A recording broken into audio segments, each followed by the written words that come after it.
Hey, what's going on, guys? Welcome back to another Mike Force podcast. Just getting back from Los Angeles, California, doing a few things. I mean, for my show Prepared on the Mike Glover actual channel, I wanted to see the ground truth from both the perspective of people who are living what is hell on earth on Skid Row, perspective from my friends who grew up in LA like Jack Osborne, and also get the law enforcement side and what they see. So I did a ride-along with a Los Angeles police officer who's been a member of LAPD for nearly a decade and who has seen the stark decline in everything, in every aspect. So I think part of the podcast today, I want to talk to you guys about the decline of society and how what's happening across the country in these cities that nobody's managing.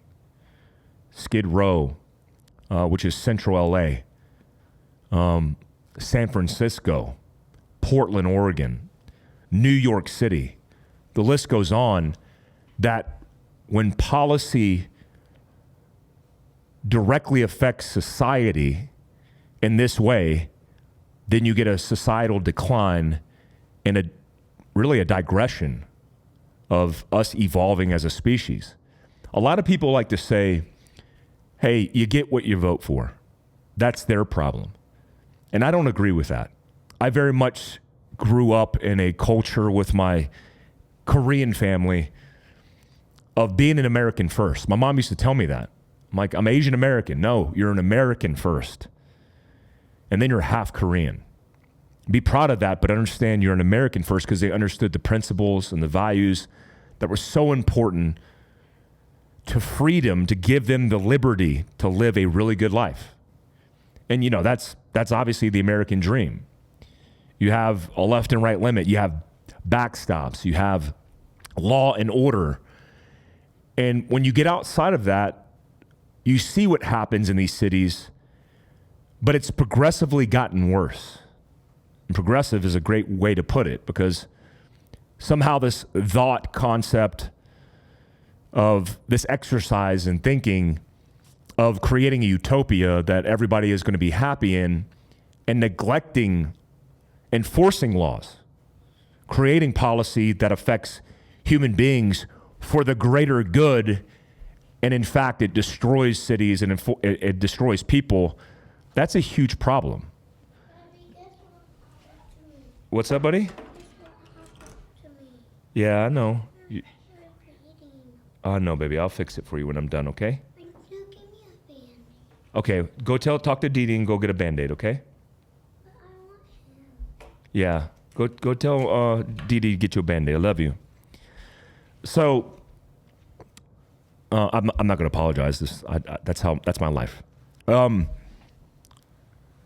when we look at society as a whole, we neglect the fact that even if it's in our backyard, or even if we're disassociated, because I live in Pleasantville.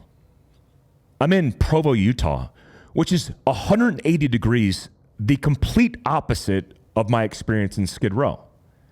But how long would it take, via specific policies, political agendas, to create an environment that's unsafe for my children? You can't take your child out of your house in Los Angeles. In the first part of Prepared, I take a tour with Jack Osborne, and we go over some places, including the Hollywood Strip, that used to be a tourist destination where, as a child, as an 11-year-old, he could ride his bike out in the public space. Now you do that and you'll potentially get kidnapped, murdered, at a minimum, violently assaulted. And this isn't a isolated problem. This isn't a Skid Row problem. This is an American problem. So we should have empathy for one another and be able to work through this. Now, let me tell you, a lot of people have gone to Skid Row. This is not new. But having the perspective of the LAPD talking to an officer who I had to conceal his identity because he doesn't want to get fired is different. Because when the police are saying the same thing that the civilians on the streets are, and we're continuing to vote for the same problem makers that are creating these policies that are affecting people, Man, it's upside down world. So let me go over a few things. One, Skid Row is the most disgusting place I've ever been in my life. And I've been everywhere. Up until the trip to Skid Row, Yemen was one of the most disgusting places I'd ever been. Yemen is really drastically in decline, one, because of terrorism. I mean, that's a thing, but also because of khat, this tree leaf that they chew that acts like a methamphetamine, but also acts as a depressant. Everybody's chewing khat, but it's a different type of drug. So when you look at Skid Row, the reason it's worse is because fentanyl leaked in every type of drug, methamphetamines, cocaine, crack, crank, everything has a small dose of fentanyl because it makes it more addictive as a property, which keeps people hooked. Now, a study just came out that said free will doesn't exist. I mean, essentially they proved that free will doesn't exist, which I think is a crock of shit. If you're going to sit here and tell me that as human beings, we don't have free will, and in America, you don't have a choice. As an individual and your responsibility, you don't have a mechanism in you to be able to make a sound and rational and logical and reasonable decision. And so you're a product of your environment, your circumstance. That article was completely based in victimhood, making excuses for people because of their skin color, their culture, their environment, their poverty. I don't buy that. I didn't grow up rich. I grew up very poor. I grew up in a mobile home in Daytona Beach, Florida. I mean, I grew up with my mom who didn't even have a vehicle until I was 16 years old. Like, I know what it's like to grow up in hardship, but I also know what it's like to grow up and make profound decisions for yourself, changing the trajectory that you're handed. So you could adjust fire, make that wind call, and change the future for yourself, your family, your community, for generations to come. So I don't buy into it. But here's what I buy into. When you create a perfect stage, a perfect recipe for destroying humanity, civilization, and you're creating all the parameters with little to no consequence, then you end up with Skid Row. And here's what I mean. Proposition 47. Prop 47 was, I'll read you verbatim what it says in the book, because I want to get this right as it was proposed legally. Proposition 47, also known by its ballot title, Criminal Sentences, Misdemeanor Penalties Initiative Statute, was a referendum passed by voters in the state of California on November 4th, 2014. The measure was also referred to by its supporters as the Safe Neighborhoods and Schools Act. How ironic that 10 years ago, when the population of homeless was 6,000 to 8,000 people total in Los Angeles, that now 10 years later, we're looking at 80,000 plus people homeless. And when you look at Proposition 47, it was meant to reduce felony convictions for drug possession and low-level theft convictions to misdemeanors. This also created this zero bond status. You know, the whole supply chain is jacked up in California because when you have, $186 million defunding the police in one area, where you have 24 different police stations, where the highest number of calls per the stations is about 75,000 calls in one little district, a couple miles, boxed by a couple miles. The district I was in was 65,000 calls. In fact, that day, they had 3,000 incidents in that one sector by 1 o'clock p.m. The clock resets every single day, and we're talking about an area in Los Angeles that, because of the density in population, because of Proposition 47, is allowing criminals to conduct acts of violence, rape, molestation, drug acts, and there's no penalty. So here's the double-edged sword. Here's the issue. Here's the dilemma. Here's the main issue LAPD is dealing with. Outside of the back door of the Central Station in Skid Row, you can go out the back door, as I showed on video, 5 feet from the back door, there's a gal smoking fentanyl in a crack pipe. She has a container of Narcan sitting next to her. Why is she there? I don't know. Likely because maybe an officer will save her life, and she knows that because she's likely to OD. So the idea was, if this gal was smoking crack, doing drugs, as a law enforcement officer, if I rolled her up and she got enough convictions, well, that, number one, that interaction potentially would lead to more charges. And then she would go to jail. And when she went to jail, I think really this is the missing component. When she went to jail, she got off the streets. She got off the drugs, and she got help. I mean, just think about that for a second.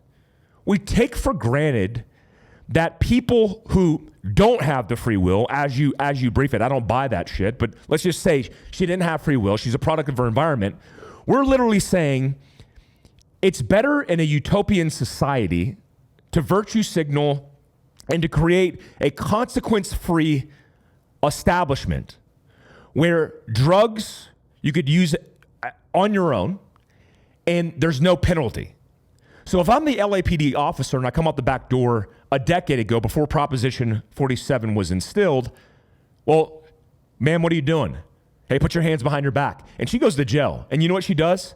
There's a percentage. I'm not saying this is conclusive because I don't have the stats nor the case law to understand how this really works out, but bear with me. Come along on my philosophical journey. Well, she would get arrested and she'd go to jail. Depending on the charge, she would go to jail for an extended period of time. Even if she was on probation, she would have to follow certain parameters of being clean, or it would put her in jail and behind bars. And you know what she wasn't doing when she was in jail? I mean, technically, this still exists. 39 police officers in the Los Angeles County Jail alone this year, 39 inmates have been killed. So let's just set that aside. There was a chance for her. If she was on crack, she might have been a productive member of society because she was just grinding. She was on meth. She was just grinding. She was on speed. She was just grinding. But now with fentanyl, with these things that make these people zombies, she can't do anything. She can't even get off the stairs in the LAPD's Central Police Department. So now when the officer comes out, there's no incentive. Because if I come in contact with you, one, I don't want to touch you. You're covered in feces. I've never seen so much feces in my life. It was the most disgusting experience I've ever had in my life. There was a gentleman sitting next to us while we were interviewing one of the guys who was completely impaired and hallucinating. I was trying to get a cognitive understanding of what was going on. That was impossible. And the gentleman on the ground, he had his jeans ripped out of the back of his pants, so his ass was hanging out. And he was literally sharding on the side of the concrete and puking and picking up the carrots that he puked out of his cup of noodles and putting it back in the cup, yelling at people incoherently, paranoid, anxious. Then he kind of sobered up after a 10-minute conversation with this guy and got up and walked away. I said, hey, why is the back of his jeans torn out? Because he was the boyfriend of the guy I was talking to, and it was likely easy access. You see that on the streets. They have their own ecosystem. They have their own chain of command. They have an actual association where they vote on things, where they get permission for people to come in. And you know who's taking advantage of it? Drug dealers and pimps and the cartel, because they're actually cognitive. They're rational, or at least they're able to say coherent sentences to be able to get these zombies to do what they want for the drug. So now the LAPD has no incentive because they can't process them. If they process them, they go to jail on a zero bond. The officer I talked to, a zero bond, by the way, means they would go to jail, and because the jail system is so broken and fractured, they would say, hey, come back at a later time. And then likely the district attorney, because everybody's in everybody's subverting the process because they want to keep the numbers down, because if they reflect that there's not as many people behind bars, then they're doing a good thing. Even those same people are on the streets endangering other people's lives, including their own. So now with a zero bond, that person is only going to be a victim of likely perishing on the streets with no help. I talked to a lady who said the people who are trying to help through programs are crooked and corrupt. Like she said, literally the housing unit where it was supposed to provide housing for people, she's prostituting people. She's taking advantage of people. She's selling products like toothbrushes under the table. The lady I talked to even admitted to stealing half the inventory of toothbrushes coming from nonprofits. I try to talk to a nonprofit on the street, and the nonprofit I talked to was so distrusting of the conversation of even talking about their position. And the LAPD officer that I was with said, they won't talk to you because basically they recruit and hire all felons. So the felons that are talking to you don't want to talk to you, and you're not able to work through it with them. You're not able to figure out what's going on to help them because they're just doing it as a position while they're collecting millions of dollars behind the scenes. So nothing's getting better on the streets. So the reason that's so important is because that means there's no incentive for law enforcement to do their job, to put people who really need to be behind bars because they're committing crimes and they're on drugs, which means you're going to commit more crimes because you get desperate. The sense of desperation on the streets of Skid Row was insane. I felt in fear for my life walking down the road. So did the law enforcement officer I was with, because people have been burned to death on Skid Row. It is a lawless place where you have a police department in proximity.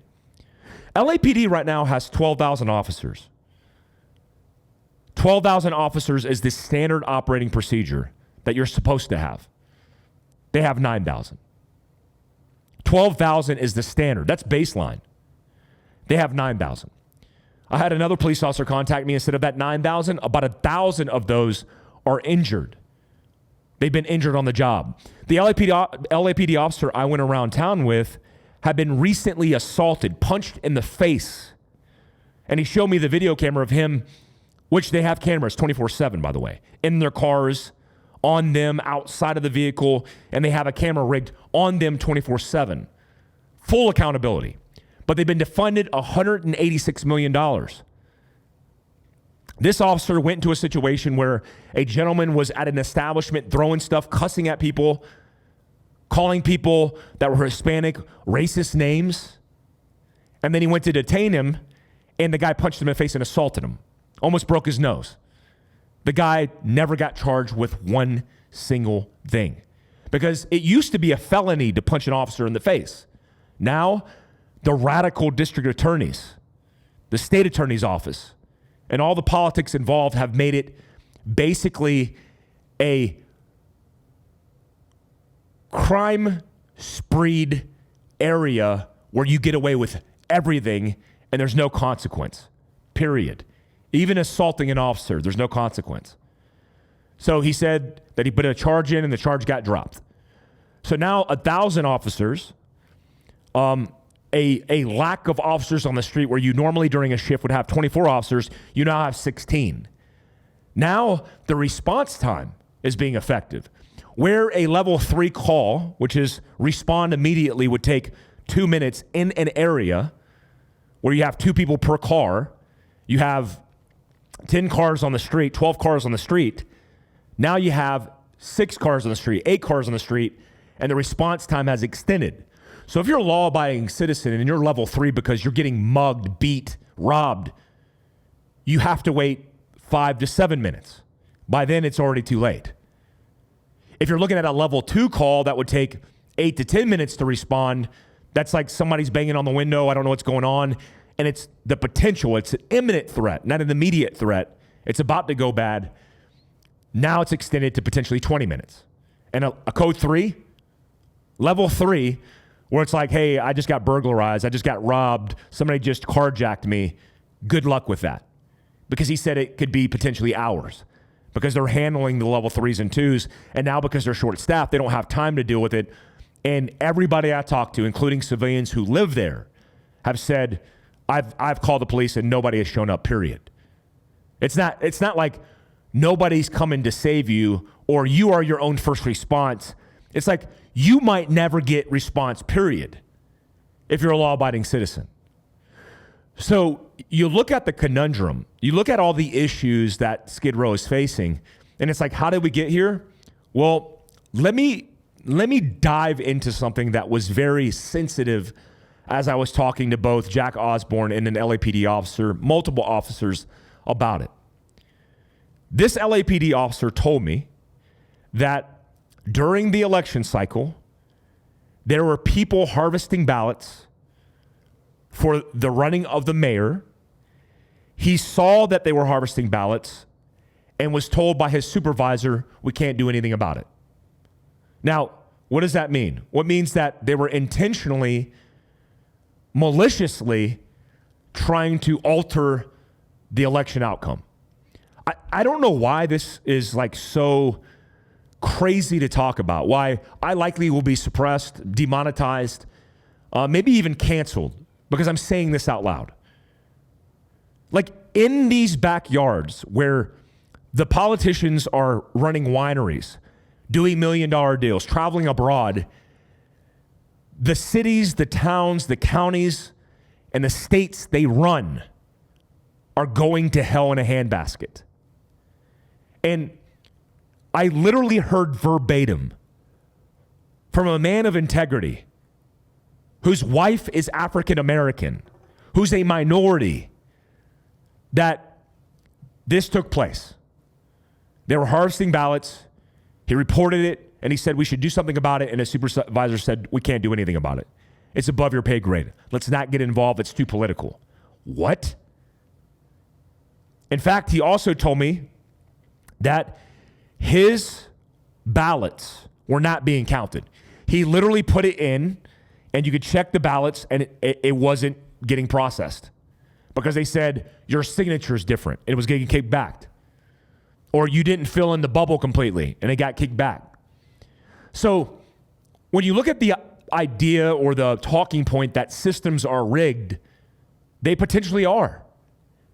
And so how do you get ahead? You potentially can't.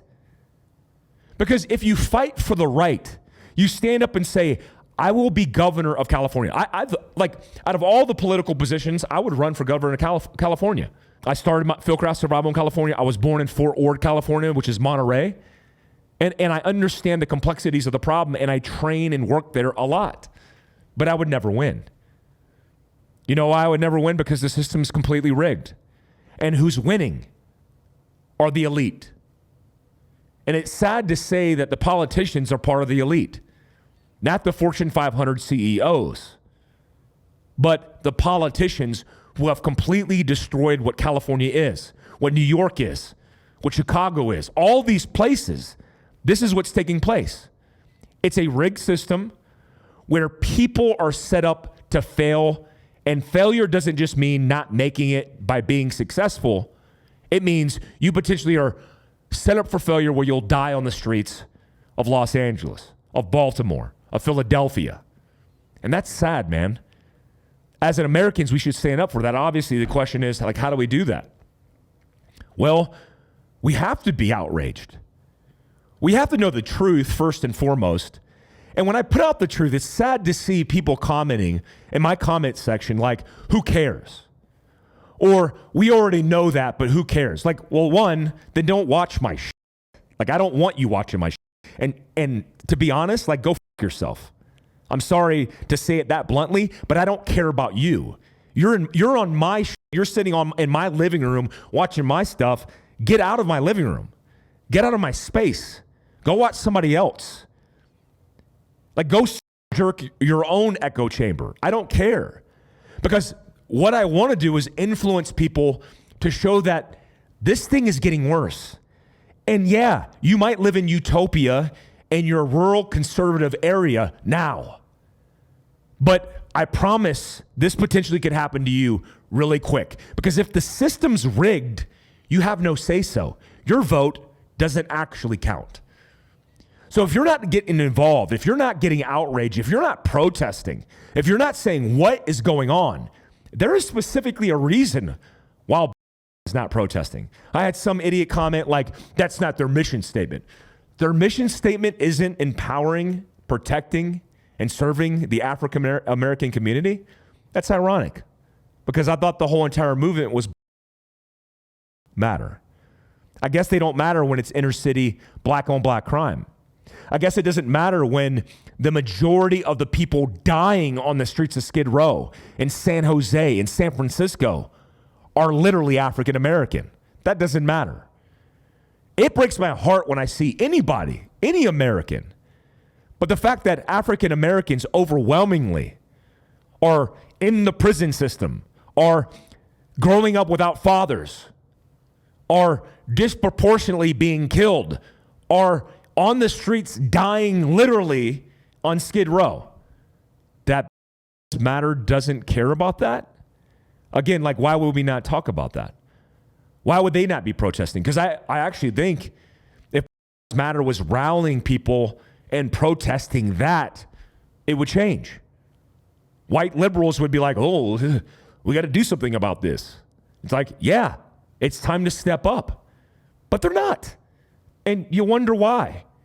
If you're getting paid millions of dollars by white people who are feeling guilty about it, and maybe they want to do something about it, and you're taking that and spending it and blowing it on real estate and fancy cars and, you know, writing off everything to take care of yourself, going to the club, then you're not helping the people. So, yeah, I get it. If it's a corrupt and broken system, then you can't do anything about it. But what can you do about it if you're a Los Angeles resident and you actually care about your backyard? You could run for mayor. You could run for sheriff. You could run for city council. You can get involved. You can advocate. I mean, if my backyard was falling apart, I would be pushing people to do the same, and I would be stepping up the same. Like, I would love to get involved in California politics, but I'm not a California native. I mean, I don't have a residence there. But it breaks my heart because I know this is happening all over the country, and it's only getting worse, guys. The first part, I talk with Jack Osborne. We drive around, and we talk about his upbringing and how things have shifted, how things have changed.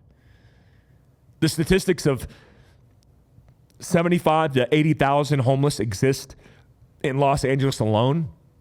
Guys, 75 to 80,000 people? There was an RV park we passed, and this RV park was full of brand new RVs, beautiful RVs, $50,000, $60,000, $70,000 RVs, and it was empty. I said, why is it empty?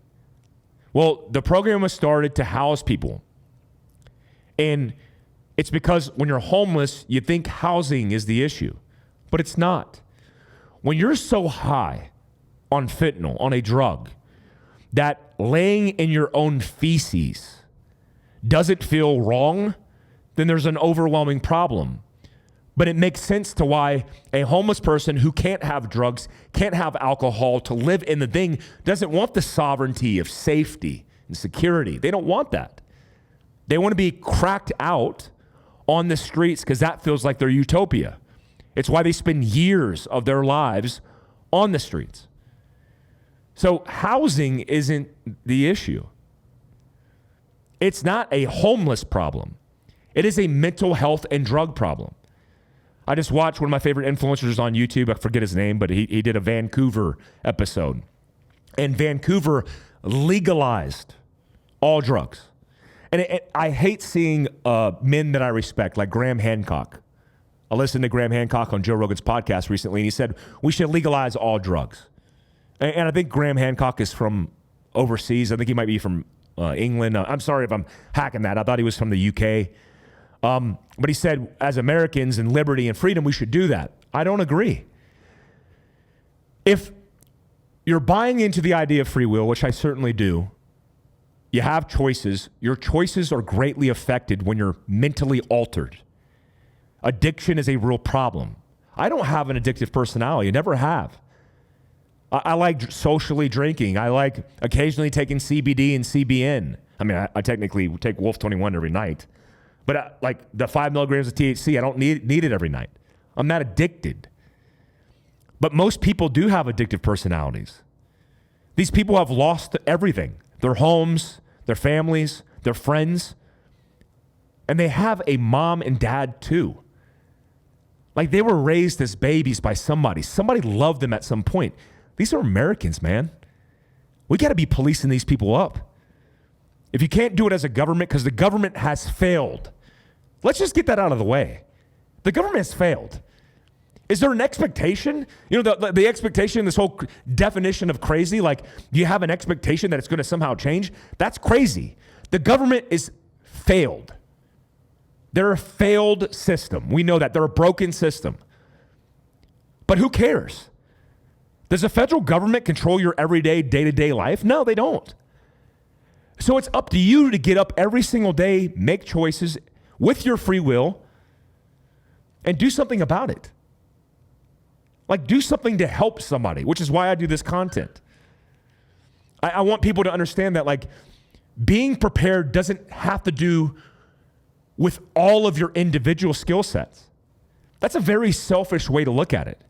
Being prepared is like preparing myself to protect my family, to be selfless. Preparing my family to help other people as a responsible citizen. Preparing my community so that this country can be better squared away, and you don't need the government for that. But the first step in preparedness is policing up your environment.